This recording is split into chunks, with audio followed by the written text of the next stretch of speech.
What's up, nerds? Welcome to Nintendo Pow Block, NGR's Nintendo show. I'm one of your hosts, Corey Dirrig, and alongside me, as always, that beautiful, beautiful mushroom man, star power, Edward Varnell. I was trying to think of some Mario puns. Yes, The Legend of Zelda, Breath of the Wild. I am almost to hook my Wii up and really dig into that game. Once I get the Master Sword, I'm planning to finish this game. I'm so ready to have this discussion. Mass Effect is getting kind of so I need a cleanser and I need to just dive in back into the world of Breath of the Wild. But hello everybody, welcome. That's not our thing, that's NVC's thing. Yeah. But I'm sorry. Man, and it's been a busy week and it's only Monday. It's been a busy Monday. Yeah, it's been a busy Monday.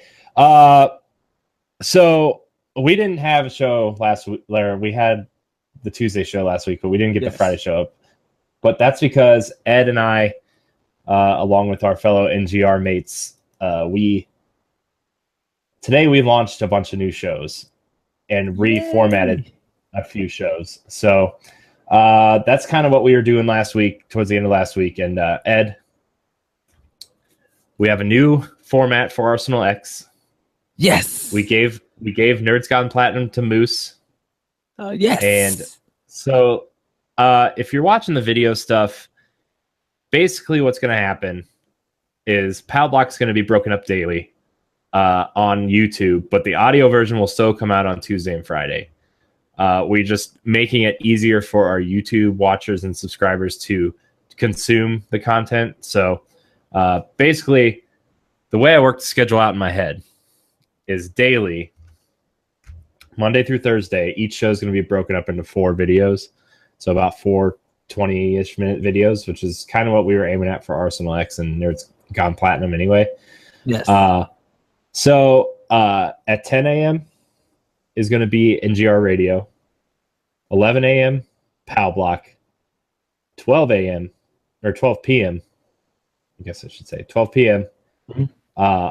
Arsenal X. And then at 1 is Nerds Gone Platinum. So every hour in the morning, roughly. I kind of space it out that way because we do have West Coast listeners. And that way, like when they're awake and going to work and stuff, all the content's pretty much rolled out. And if you're waking up late on the East Coast, you'll have stuff to watch. So that's the plan.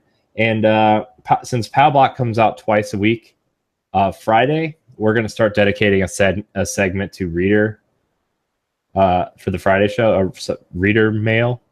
So if you have questions and stuff for us, look for those places on social media. I'm creating a email for people to send their questions to for all the podcasts. So when that's done, I'll obviously have that up and going.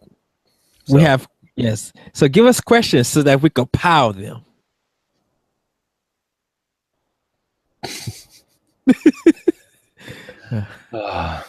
So that's the thing. So Mondays for Pow Block is going to be the listener questions for the video version, but you'll get those listener questions on Friday if you're listening to the audio version. So nothing's really going to change there. So just wanted to break everything down for everybody. That's the schedule we're looking at, and then full episodes of all the shows will go up on Friday. So yes, and I think Friday. Yes. So yes. Okay. Full video episodes, I should say. The audio is still going to come out on Tuesday and Friday for Pow Block. So there. Yeah. Okay. Ed. Yes. Time to dive into Pow Block. Yes. I'm excited. I'm super excited. I've been playing ARMS and I've been playing the Zelda DLC, and I didn't realize that the Majora's Mask and the Phantom suit from Spirit Tracks. Yeah. Hourglass, Phantom Hourglass. Hourglass, yeah. And like all that stuff is tied to DLC, not the amiibo. So I'm super excited. I still need to track down a Majora's Mask amiibo, and I still need to track down the Skyward Sword amiibo. But other than that, like, I can just go do the side quests and get the stuff. So awesome. I'm really excited about that. I played a little bit. I'm currently hunting down Majora's Mask, so that's kind of where I'm at in the Zelda DLC. Enjoying the side quests. I'm not gonna lie. I missed Zelda, man. I missed it. It's so funny that people complained about the DLC, and some people weren't sold on it, but they still bought it. A lot of people are digging it. It's like it's been a resurgence of it. So I mean, people are still continuing to play it, and they're still finding stuff that they didn't even know that was in the game that's not even connected to the DLC. Yeah, I know, right? And like, people are still like finding Switches and finding Zelda who didn't own a Wii U. So like that game has continued to remain relevant in the conversation. Yes. Because Switches are hard to find. I mean, they're getting easier, but they're still pretty hard to find. Right. People didn't own a Wii U, so they're not going to go buy a Wii U to play Zelda if they can buy a Switch and get Zelda. And the DLC is just, it's a lot better than I expected this first one to be. I expect the second one to be amazing, but like this first one, I was like, I'm going to do the trials and kind of make my way through it and whatever. But man, Zelda's so good. This hard mode, people are just like, oh yeah, it brought me back. Like people aren't even doing the master quest, like the hard mode, and they are digging it and just like, this might be challenging, and I'm up for it. Mm-hmm. So that's a good sign. Yeah, it's good, and it's taken me away from ARMS, which I was enjoying. I do enjoy ARMS. There's not a lot of content there yet. It's basically grinding through the story mode with each character and unlocking arms and stuff. But it's good. But Zelda has really just, man, Zelda's so good. Yes. So, Ed, what have you been playing? I've been playing Dragon Quest VIII still, getting a little bit further into that game. I'm almost 1/3 done with it. And I just got like to another continent. So with the part that I'm at, like once I beat this main person that they're fighting about, there's still more to the story. So, but where I'm at, it's just like 1/3 of the game. And I've been playing it for almost 2.5 weeks. Like I'm at 18 hours. I feel like, I got another 32 plus some hours to finish this game. So that's what I've been playing. And I'm thinking of jumping back into A Link Between Worlds. I was just looking at it on my 3DS and I was just like, ooh, I really want to play this. I'm like, I think I might actually try to find all the hearts, because I didn't get all the hearts on my first playthrough, but I want to do it on my second playthrough with this game. Even though this is not Nintendo related, Mass Effect Andromeda, but getting ready to hook up my Wii U is getting ready to start Star Fox Zero, Paper Mario, and get ready to do, like I said, tonight after this recording, probably like later on at around 10 o'clock, I'm gonna start doing Breath of the Wild and probably playing it like all night until maybe 7 a.m. in the morning. The joys of not going to work the next day. Oh, I know. I can't wait, because this is the first week in probably a month that I've had 2 days off in the same week. So tomorrow I'm going to get a bunch of writing and stuff done, and hopefully some game playing tonight. Like I'm going to work on my blog and vlog series finally tomorrow. I'm really excited because, I'm caught up with everything for NGR in terms of the website and editing the videos and stuff. I just got to, I have to upload them and make sure they're attached to the website pages properly, but like that doesn't take any time at all. It takes like probably 20 minutes to get all the segments and stuff, and then editing the show as soon as we're done recording.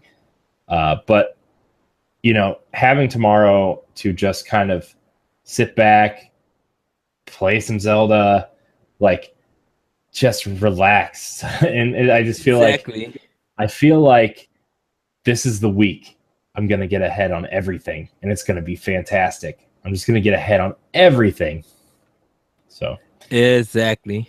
But man, I'm not looking at tomorrow as a holiday. I'm looking at it as a day off where I can just kind of just chill out and relax. And we got some hamburger meat and some black bean and corn salsa and some chips and some salad mix and some cheese, and we're just gonna be at home tomorrow. And I think there's some sort of parade that we want to take our nephews to around like 4:30. But after that, man, it's just like the rest of the day is just like relaxing.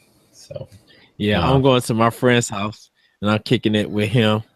So I'm eating his mama's cooking, so I'm eating over there, and then we'll probably walk the beach, walk the dog and get some ice cream and just ride around Wisconsin for a good while.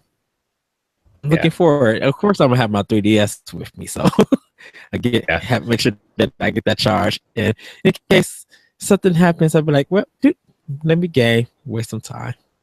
Yeah. I'm gonna be laying on the couch with my Switch trying to grind through that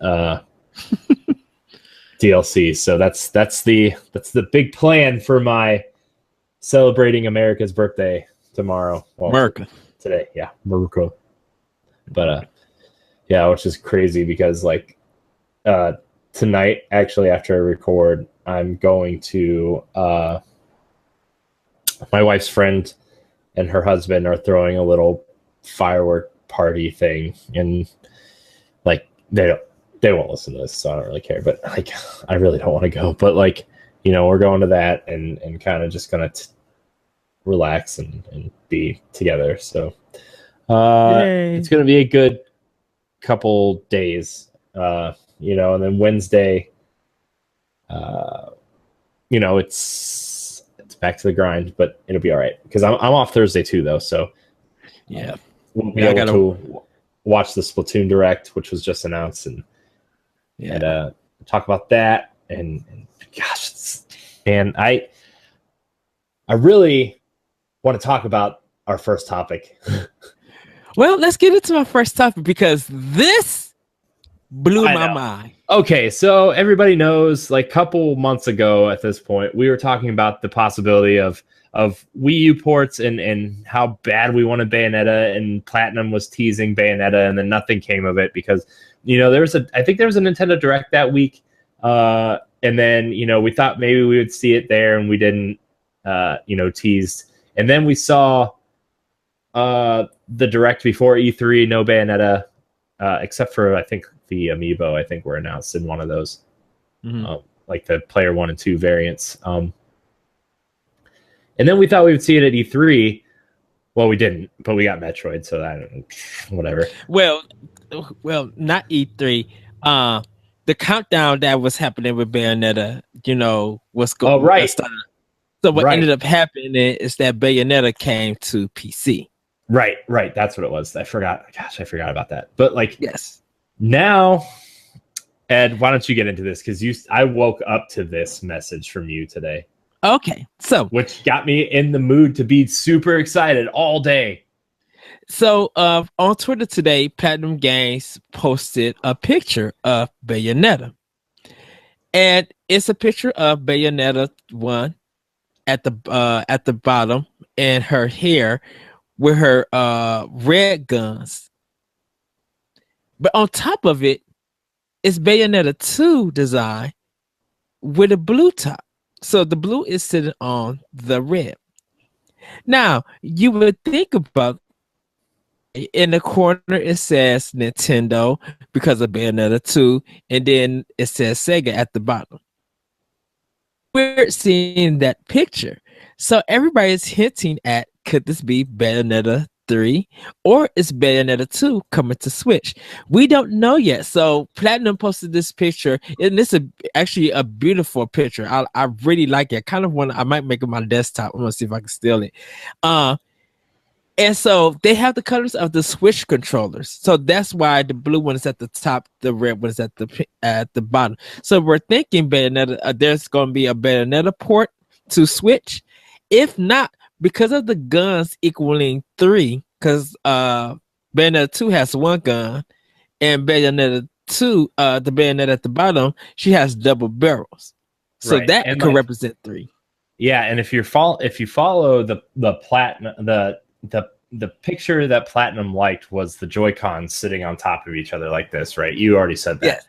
But if you follow that tweet thread, every image of a Switch or every mention of a Switch or every mention of Nintendo from that whoever posted that picture, which what I think it is, I think it's the porting studio that's handling the Bayonetta ports to Switch, is what I personally think. PlatinumGames has liked every single one of their tweets mentioning Nintendo, Switch, Bayonetta, or PlatinumGames. They have liked every single one. Would be because people missed out. For a lot of people missed out on Bayonetta 2, the combo pack. I mean, it's so well, it did good, but with Switch being just being a wildstorm of fire, I think they could add more content, and probably more amiibo functionality, and we might actually get levels and ideas that got cut from the game. Because we don't know what to see. You know what I would like to see, honestly? In the DMC remaster version, the tower. Like the tower, the multi-level tower. As you progress, it gets harder and harder and harder. Yes, that's what I want to see with Bayonetta 2's tight combat. Well, what was that? In Bayonetta 2, they had that online, right? The 2-player thing, like where the other player controlled the sidekick guy, right? Yes, the black guy that gave you all your weapons or whatever. Yes, right. I would love to see, the tower, including that, like 2-player online. Yep. Just fix some things where all you have to do is just survive. Mm-hmm. Like no requirements, literally survive 50 levels, and it gets harder and harder. Yeah. Yes. Oh my gosh, that's what I want. And if you beat if you beat Bayonetta 2 on the hardest difficulty or whatever, they do like the Halo thing where they tease Bayonetta 3.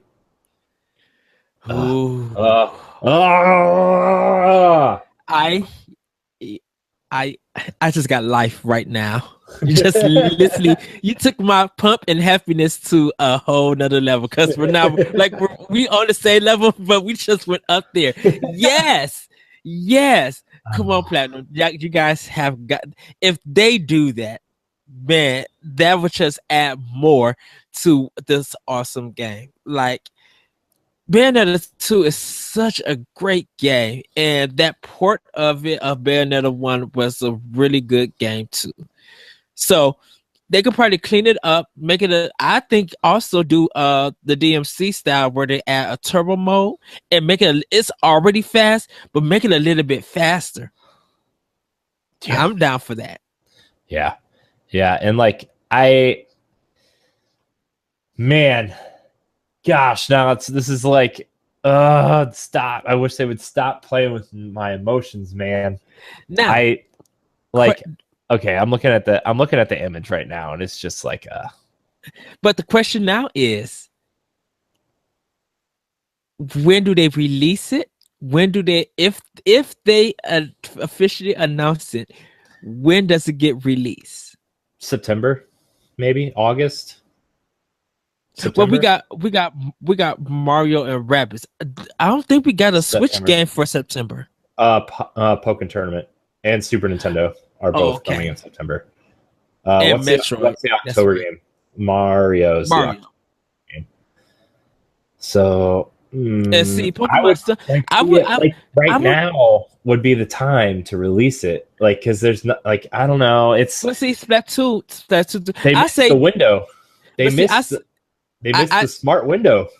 I say, if they announce it, do it November, because even though we're gonna have Ultra Sun and Moon, we really don't have a big Switch game for that. Xenoblade probably. Xenoblade, I feel like it's gonna come in December. And miss the holiday rush. Miss the Black Friday thing. Yep. So what would be released in November? I think you would have to do Bayonetta port with it. If Xenoblade's going to be the big December game, then you put Fire Emblem Warriors and Bayonetta out 2 weeks apart in November. Is what I would do. Yes. Because November only right now, November only belongs to Call of Duty at this time, and Xbox One and Battlefront. Doesn't Battlefront come out in November? Okay, and OX comes out in November. But for Nintendo, dude, throw out like Bayonetta, Fire Emblem. I'm not saying that those are fill-in games, but those are I think those are two powerhouse titles. They're complementary titles to Mario and Zelda. Right. They're not what you're going to lead a flagship console with, but they're good complementary titles, which, if you release complementary titles together, and if you market it and say you get 2 games for $60 with Bayonetta, yes. And there was a rumor floating around that since Fire Emblem Warriors is coming to 3DS also, that it would be a budget title on Switch, a $40 title. So if you put 3 games out for $100, I don't know if you're buying a Switch and you buy Mario and you're looking for more games to play, if you can get 3 more games for $100, that's a good sweet. deal. That's a sweet deal, especially games that are as good as Bayonetta and Bayonetta 2, and then I'm assuming Fire Emblem's going to sell well because it's Fire Emblem. Because Nintendo's going to sell throughout the year. That's just a fact. They want to keep Mario by itself for October. Yeah. Mario's got enough to go up against anyway in October because it's coming out on the same day as Wolfenstein and Assassin's Creed. And I know Mario's a complete different audience, but a lot of people are going to want that. If you're buying the first person shooters during the holiday, Mario's hitting that itch where you're if you buy Wolfenstein and you want something different, you're going to buy Mario also. Yeah, because I and I'm sorry everybody, I feel like Assassin's Creed doesn't have the power that it used to have. It's going a new route. The only thing I can say about Assassin's Creed is it's coming from the Assassin's Creed Brotherhood team, and it's coming from the Black Flag team, which people that keep up like we do know that, which would get people excited because those are the 2 games that get everybody excited about Assassin's Creed. It's Brotherhood, 2 and Brotherhood kind of go together, I guess, and Black Flag. I didn't buy the last 2 Assassin's Creeds, right? I didn't buy Syndicate. No, I didn't either. I got Syndicate for free as a gift. I played it for 2 hours and I was like, what is this garbage? And I stopped playing. And then Unity, with all those, I haven't played Assassin's Creed since Black Flag. So I personally am kind of excited for Assassin's Creed, but I would spend my money on 5 Nintendo games before I bought Assassin's Creed. I think what's going to happen is, because this is just my idea, Assassin's Creed and Wolfenstein are going to be 2 games to wait for. Because of Bethesda's review policy, we'll wait for that and see how broken it. If it's coming to PC, we'll see how long it takes to patch that.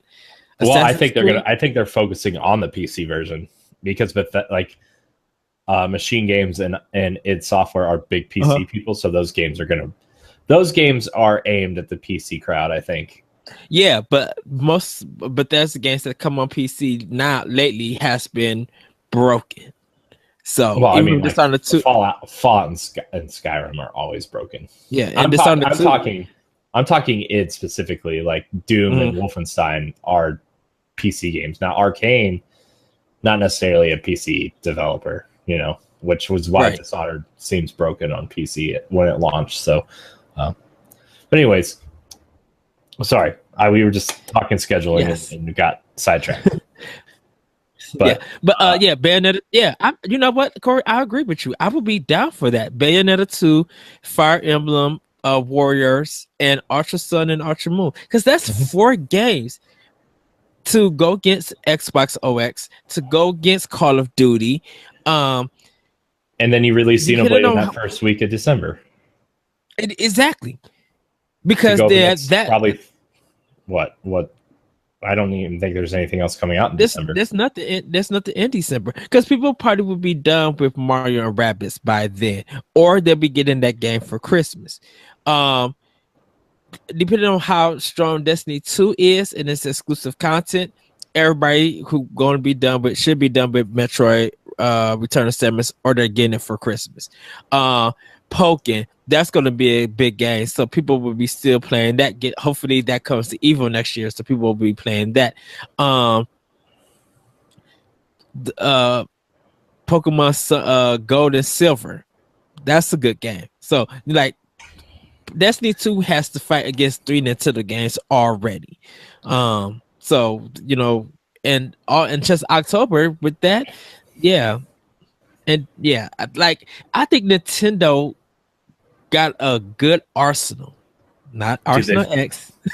They've got shameless plug, Arsenal X, our Xbox show. Please go check it out. Download it on some day this week. So, but like, they're ready to go the war this holiday season, and definitely Sony doesn't have nothing to offer. That's just my personal opinion. Well, it's not an opinion. The only first party game they have coming out besides Gran Turismo is the Uncharted budget title, and Neck 2. You know, Sony doesn't have they have a great 2018 for whatever they're releasing, just not a strong 2017.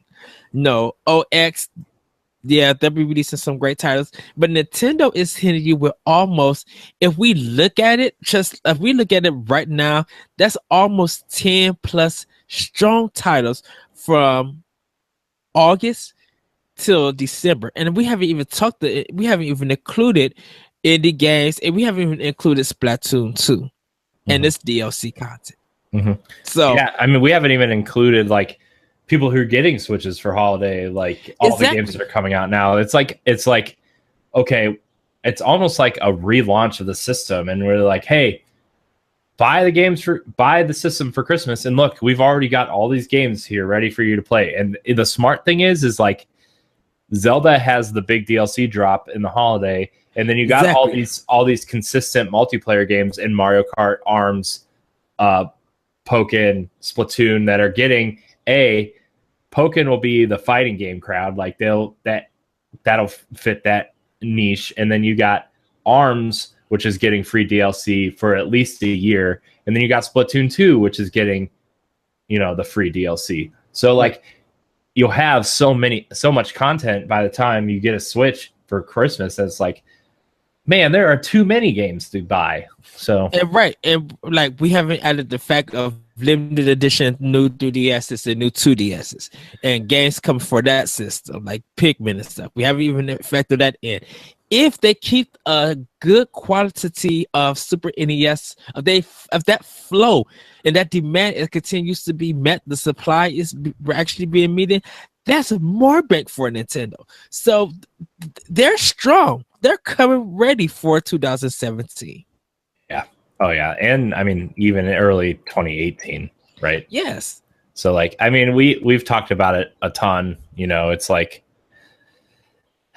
there's just so many games that Nintendo's almost putting out too much, because they want to make sure that, the big complaint with them the last 2 generations is that Nintendo's first party was few and far between, right? Yes. They're definitely making sure that doesn't happen now. Right. So that's, it's a good time to be a Nintendo gamer. And like, if you squeeze Bayonetta in this year, like, yes, I would. The only thing is like, the only thing I could see is it coming out in early September. but I would not want to put it out in September to go up against everybody trying to buy the Super Nintendo Mini and Pokken, which, you know, Pokemon sells like crazy. And if, you know, you Right. get, you know, that whole thing. So, that's so Platinum at Corey's idea of a tower, because it's already a guaranteed sale. Even if I don't own my Switch yet, if they put it out in September, I'm walking into my store and be like, I want this. If you don't get it, if you do not get a copy the day that comes out, it's going to be a problem. Right. People wish it's like, I don't know, I want the double pack. The double pack is sold out. You should have been here when it first came out. So yeah, yep. That's man, I'm super pumped right now. Dude, you literally got me hyped with that idea. Like, look, I mean, like, if you have that many games coming out and then you're adding if you're adding Bayonetta to the arsenal that you're already killing it with, like, yeah. Like, you're adding the only other thing is like, if you're setting up January, February, March, April, like, they're gonna have probably Yoshi and Kirby. Yes. In that March, April, in Fire Emblem's coming Q1, like first half of next year too. So if you're setting up, so it's like Kirby in February, Yoshi in March, Fire Emblem in April, or in that kind of thing. Like, you could easily slide Bayonetta and Bayonetta 2 into that January slot also. So if not this year because of too many games, you hold it to next year. Yep. Because people are going to have money after Christmas with gift cards and you know, that kind of stuff. Like, yeah, I could see it slipping into that January slot real nicely because Nintendo doesn't have anything there in their lineup for next year so far. Starting 2018 off with Bayonetta 2, down for that. Yeah. Yep. Literally down for that. So, yep. Gosh, we are just, man, we should run Nintendo.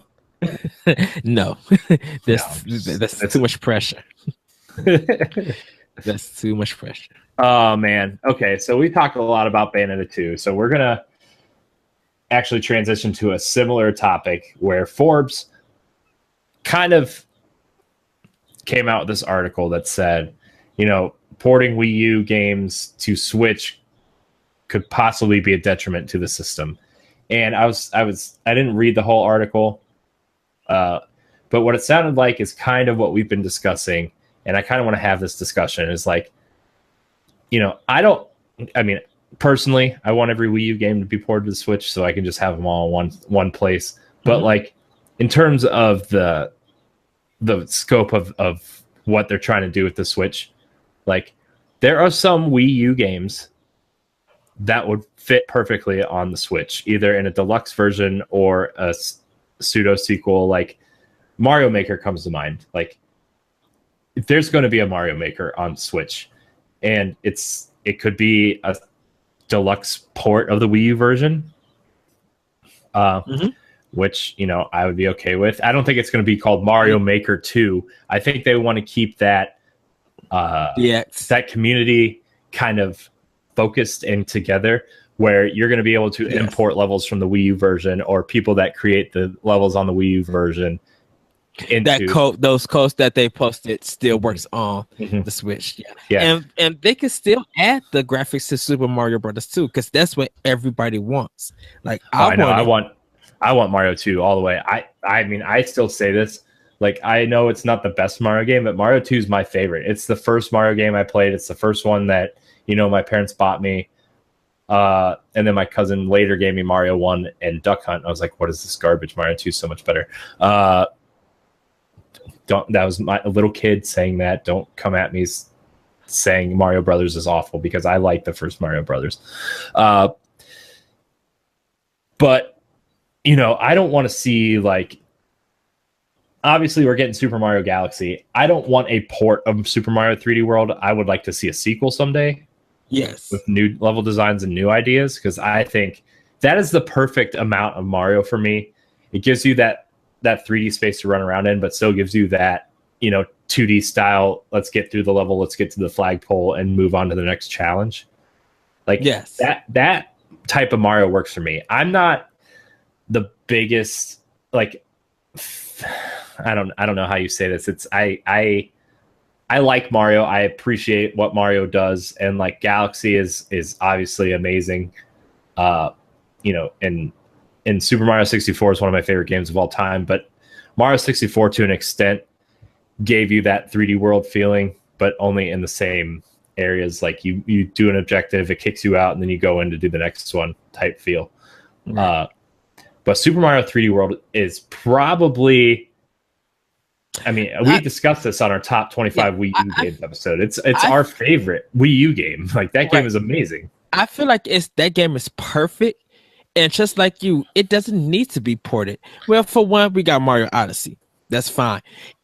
I agree with you. If they're gonna do a new Mario game in that gameplay mechanic, go ahead and do it too. Like Super Mario 3D World is perfect the way that it came out, and it doesn't need to me personally, it doesn't need a second chance.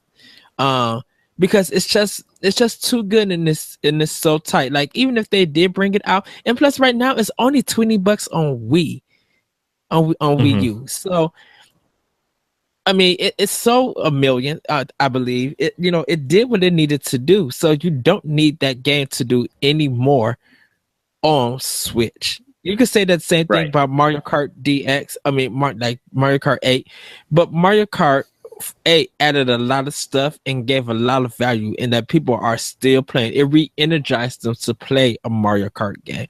As for this, they'd be like, "Well, I have Odyssey, so I wouldn't need to return to it." And plus, it's cheaper on the past generation system.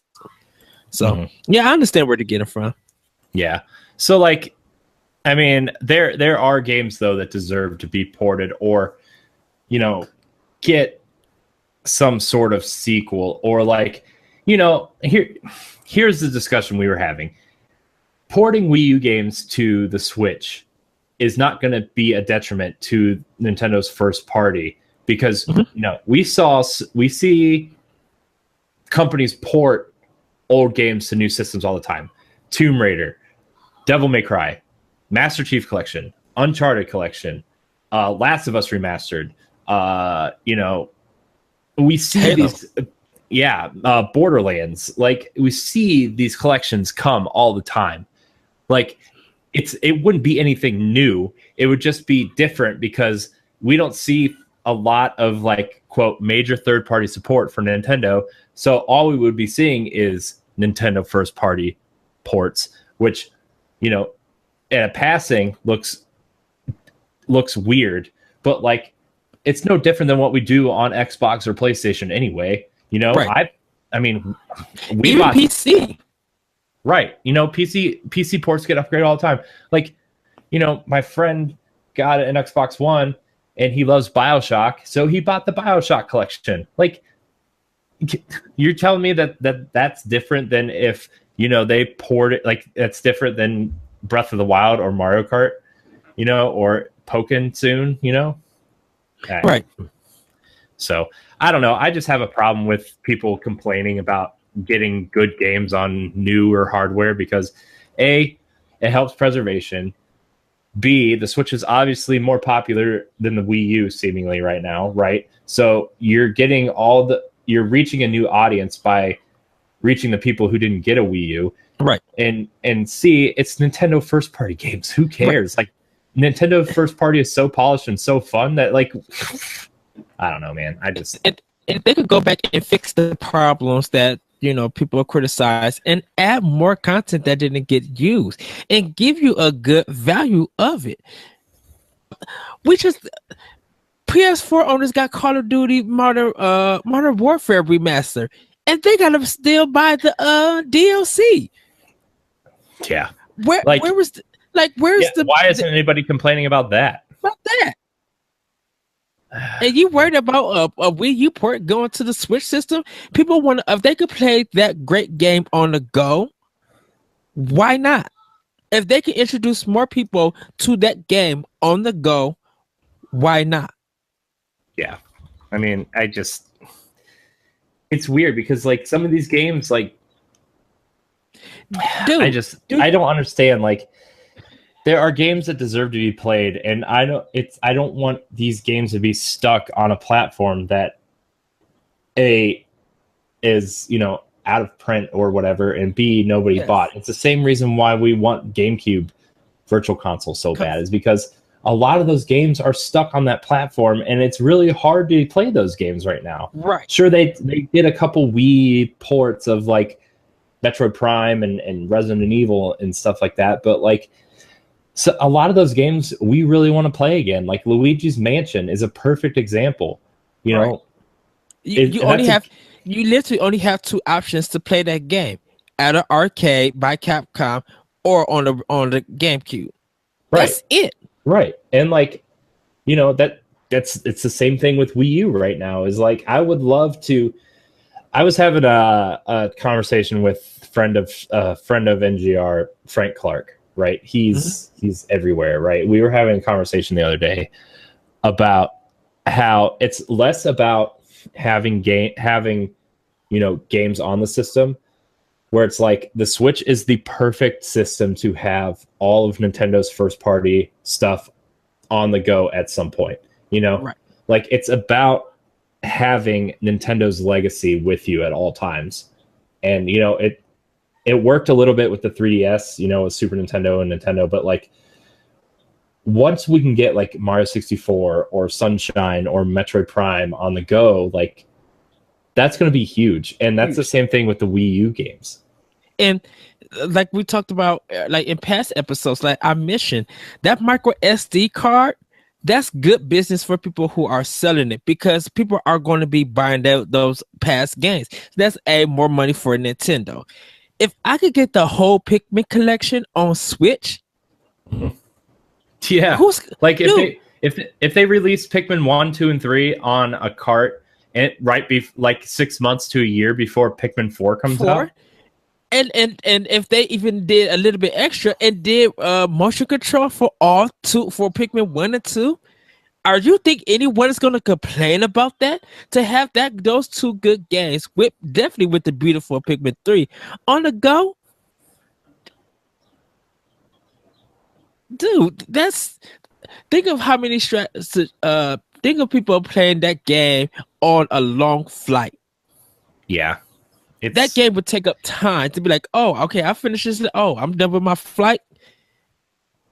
Yeah, like, look, I went on vacation in May, that first week of May, and the Switch helped so much to pass the time, and like, I had battery charges and everything, so I could keep playing, and like, having Zelda and Mario Kart with me, and you know, some of the other games like Shovel Knight and some of these other ones, like, having these games on the go with me really helps pass the time when you're on trips and stuff. And like, there are classic games people want to have in the car with them, and the only way to get them is illegally with one of those Google Smart Chat Pad things, you know, those things that were floating around that kind of look like 3DSs, where the screen flips up and it plays ROMs of old games. And it's like, that's not how I want to treat Nintendo, right? That's not right.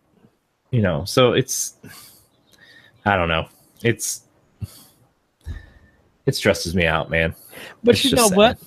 Nintendo is going to be Nintendo. Give us the Wii U ports that you guys decide to give to us. Better than they were. Hey, even if you guys bring Star Fox Zero and you decided to do something different with the controls and stuff, I'll be down for that. But hey, you know, continue to bring great games. Continue to give me those Wii U ports if you need to. Make your money, Nintendo. Mm-hmm. Don't let no opinionated article like that, because guess what? If you put it out and people are going to buy it, it all works out for Nintendo, and it all works out for the gamer. Yeah. I would love to have every Wii U game come to Switch, but that's just me, and that's like, I really just want that so I can kind of put my Wii U away, because there's still games I want to play on my Wii U. Like, I need to finish Tokyo Mirage Sessions, and that's a game that's sitting on my shelf staring at me that I need to finish, and I'm planning on finishing it before, Mario and Rabbids comes out, because that's the next game I'm really going to sink my teeth into. I would like to have Xenoblade 1 and X on Switch so I can have the whole collection sitting next to each other, right? It's not about Nintendo needs to have games on this platform. It's about allowing players the option and allowing players to have that legacy with them at all times, depending on no matter how they want it, it's available to them. Even if even if they decided to make these $30 digital downloads only, I would be okay with that too. I would just like to have Nintendo's legacy with me at all times, and the Switch is totally capable of doing that. So yes, that's kind of my opinion. But to get back to the article, what its point was like, it could be a detriment to the system if they port too many. I don't think so, but I also think that there are really smart ports they could do, and probably some that we don't need. So I don't know. Mario Maker is a good one. Smash Brothers is obviously going to be a deluxe version. Captain Toad Treasure Tracker. People still want that game. Yeah.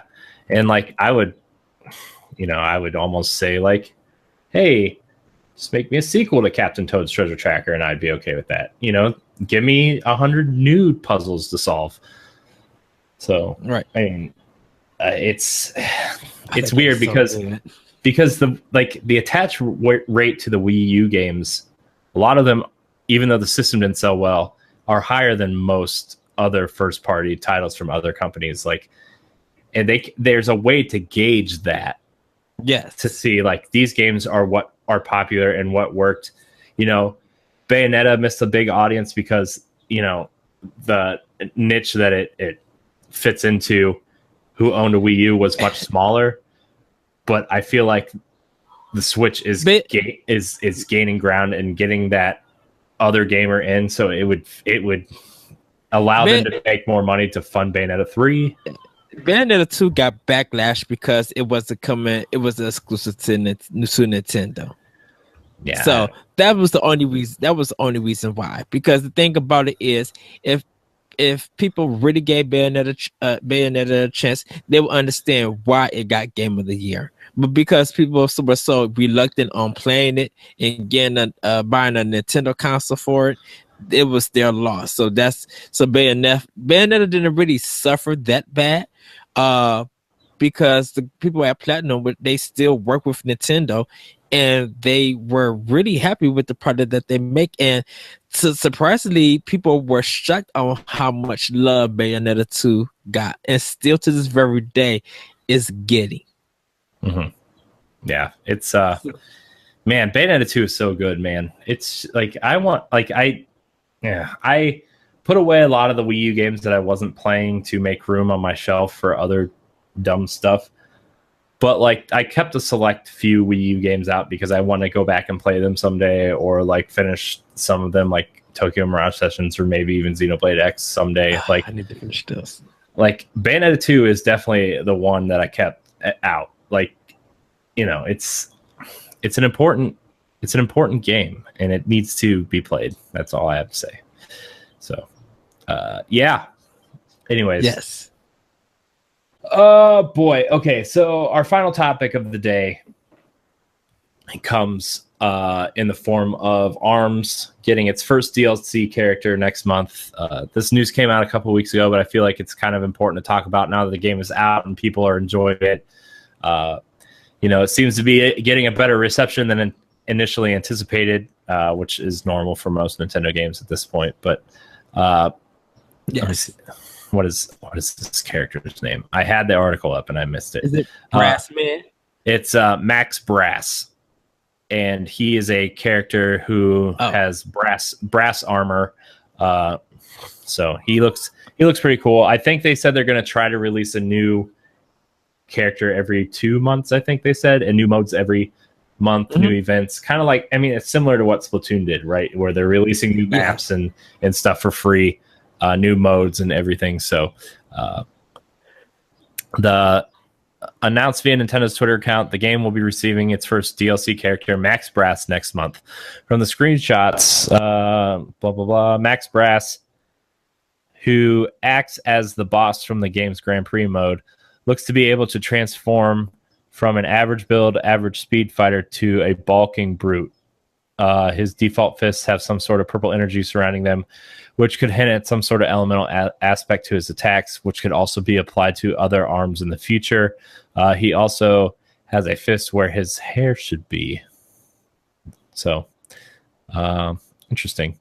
So basically, he's a fighter that can transform depending on your fighting style with some elemental attacks, which is cool, which is a cool dynamic that I think the game could benefit from.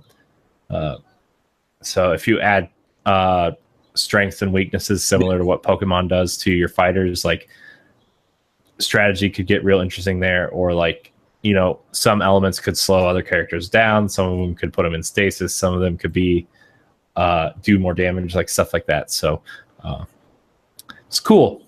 I'm glad this game seems to be taking off. Sales numbers said that in its launch month, it did better than Tekken and Street Fighter 5 in its launch. So that's huge. Like Tekken and Street Fighter are huge franchises, and then Nintendo comes out with this weird, like over the shoulder fighter, kind of like, you know, really different from Tekken and Street Fighter. You know, it's a head-on view of your fighting instead of, you know, the 3D plane of Tekken. You know, it's this really weird fighter, and it did better than both of them on launch day combined. Wow. Did better in launch month. Like, that's amazing for a new fighting IP. Well, Pokken beat Street Fighter 5 when it came out. Right. That was a huge story then, you know. And then to hear that Tekken, the Tekken 7, like, did that bomb that hard? Well, I think Tekken 7 was a wait and see thing, and it's getting really, really good reviews. It's one of those things where, like, it's the same situation that Mortal Kombat had probably, you know, 7 or 8 years ago before Mortal Kombat 9 came out and really reinvigorated the franchise. Where, like, Tekken has kind of been down in the last, like, 2 or 3 entries. You know, it wasn't what fans wanted or anything, and it really just kind of, they really just reinvented the wheel with this one and kind of brought it back in a big way. So I feel like Tekken will have legs in its sales numbers. But yeah, initially those sales were down, you know. So I really wonder how it's going to look. So, because I think Injustice 2 is leading. Right, Injustice 2 is leading by far. So then Arms 2.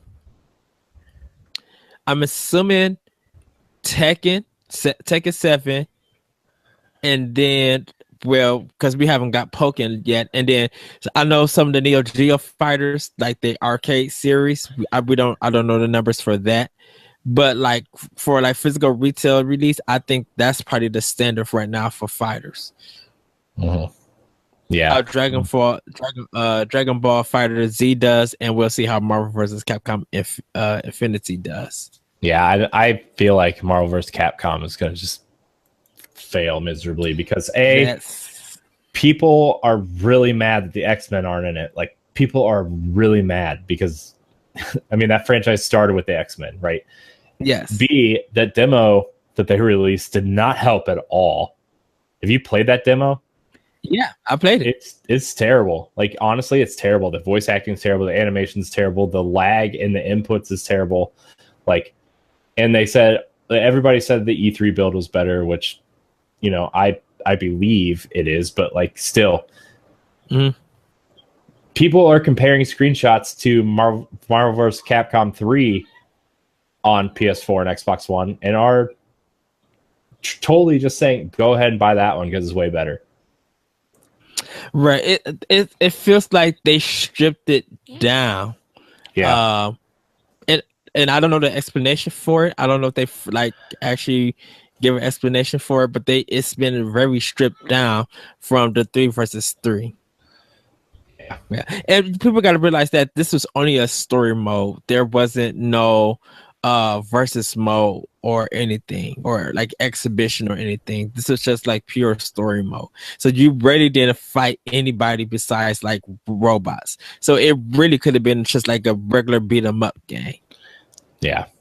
So it's super interesting. Okay, so I found the article. ARM's launch outperforms the combined total of Street Fighter 5 and Tekken 7. Out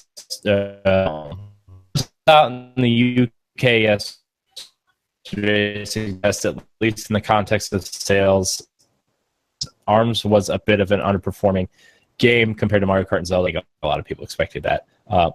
Healthy, outdoing 1-2 switch.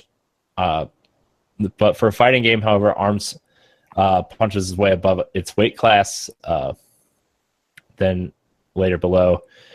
Street Fighter 5 and Tekken 7 launch weeks combined 100.72 thousand units. So 100,726 units. ARMS launch week 100,000. Hold on, I can't speak. 100,852 units. So that's huge. Yes. ARMS outsold Tekken and Street Fighter 5. Sorry, guys. I didn't mean to mumble over those numbers. I was staring at the numbers and I just drew a blank on how to read. So yeah, those are the first numbers across the board. That was launch week. So, I mean, I'm sure ARMS is doing way better now. I mean, fighting games are usually a niche thing, but still, to see Nintendo come out, no pun intended, come out swinging and taking down Tekken and Street Fighter.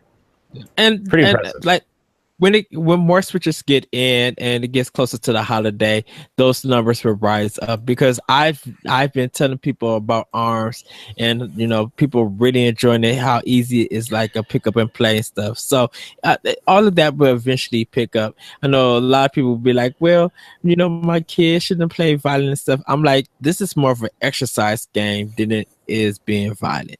I'm like, and you have different control methods to play this game. Yeah, it's I've been playing. I played with motion controls, and if you like motion controls, it works, right? It's not gimmicky like the Wii. It actually works if you actually curve your arms, like your physical arms, that your in-game arms curve, and then you can steal your arms. But I've been playing with the Pro controller. I would rather play games with a controller. And it works well also. Nintendo is taking feedback, and I know a lot of people want to use the right and left joysticks to control the arms, like your character's arms, so you don't have to use motion controls. And there is supposedly a patch coming for that in the near future. So that's that. If they do that, I think ARMS will probably sell way more units in if it starts controlling with the controller as well as it does with the motion controls. So yes, that's the ARMS talk. Speaking of ARMS, I want to give a shout out to Antonio Guillen, who started his new podcast, Switch Talk. Their first episode was on ARMS.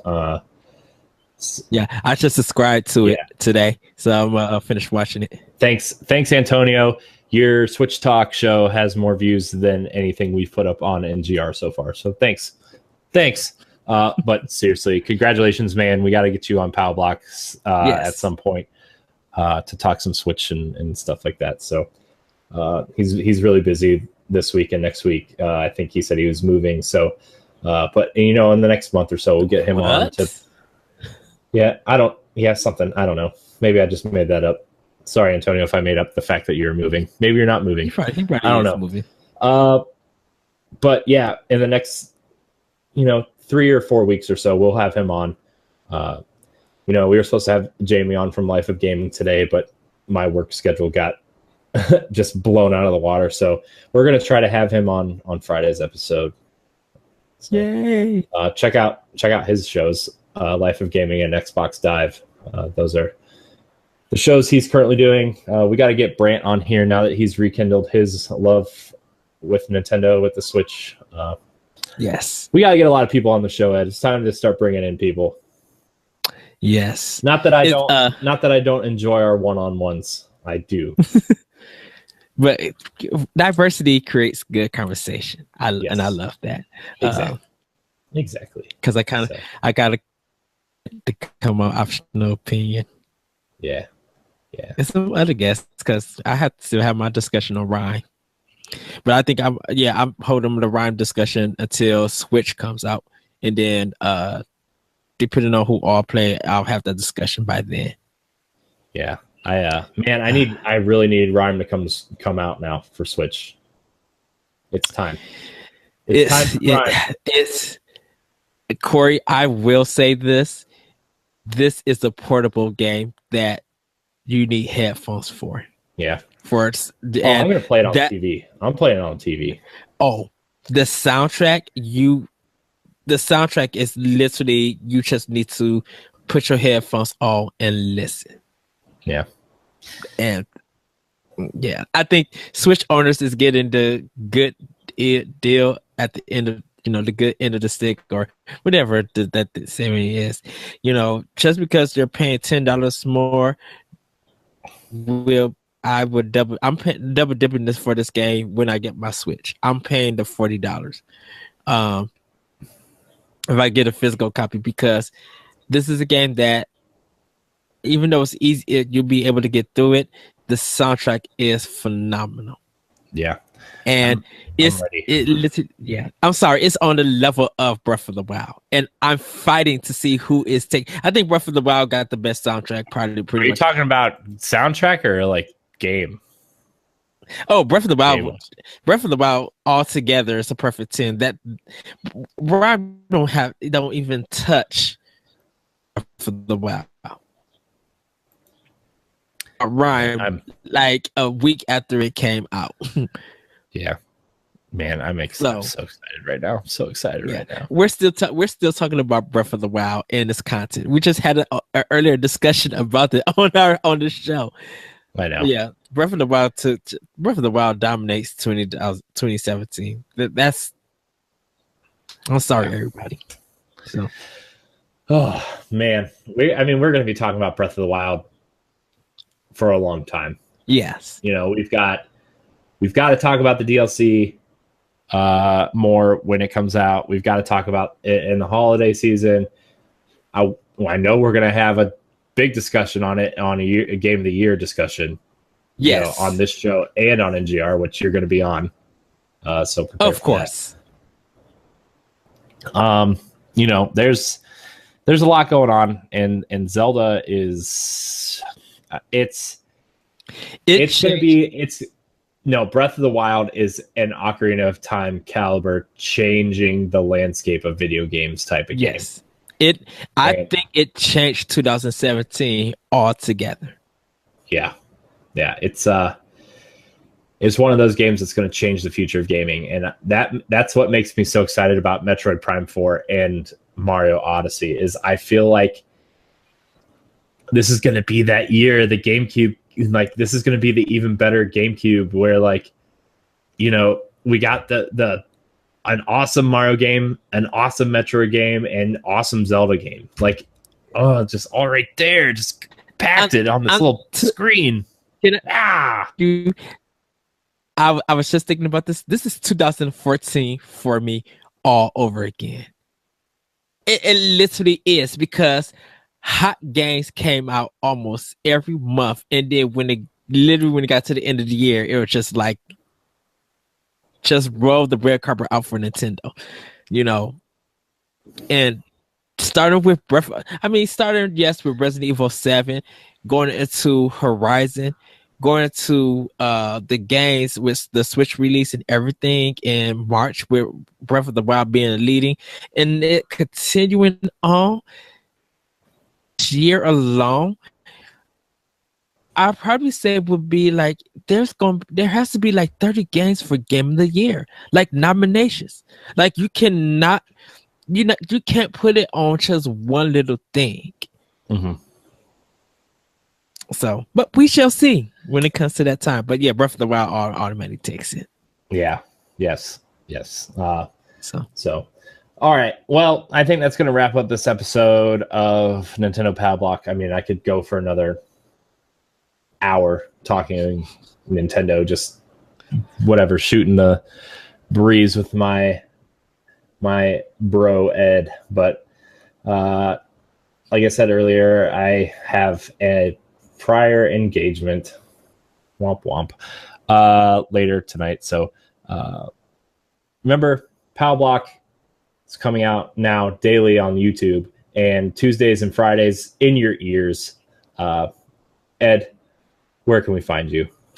You guys can find me on Twitter at @ThatRetroCode, and you can hear my podcast, Optional Opinion, on SoundCloud, iTunes, Google Play, and also part of NGR Radio.